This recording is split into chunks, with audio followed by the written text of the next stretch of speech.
এই বিড়ির পুটকি দিয়ে কাম চালাই দিব। ওই কি দিয়া কি কাজ করতেছে কিছুই তো বুঝলাম না।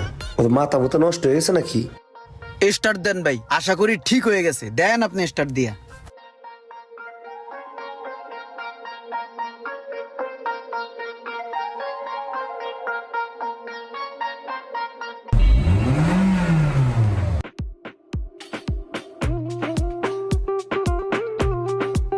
আরে ভাই কি বেল কি দেখাইলেন আপনি? আমার গাড়ি লয়ে আমি কত জায়গায় গেছি, কেউ ঠিক করতে পারলো না, আর আপনি একটা সিগারেটের পুটকি দিয়ে গেটিস দিয়ে গাড়ি ঠিক করে ফেললেন। ভাই কাজ শিক্ষা বড় হইছি, ছোটবেলার থেকে কখনো চোরামি করে নাই। ওস্তাদের যেমনে যেমনে শিখাইছে ওইগুলাই দেখে কাজটা আয়ত্তে আনছি। এই কারণে গাড়ির রোগটা ধরে আলাইছি, তাই তো আমি বুঝতে পারছি কোথায় গেটিস দেওয়া লাগবো, দিয়ে দিছি, কাম হয়ে গেছে। এলন ভাই, বকশির ভাই, চা খায়েন। ধন্যবাদ ভাই, ধন্যবাদ। বাকি 5,000। আরে ভাই একটা সিগারেটের পুটকি দিয়ে একটা গেটিস দিছে।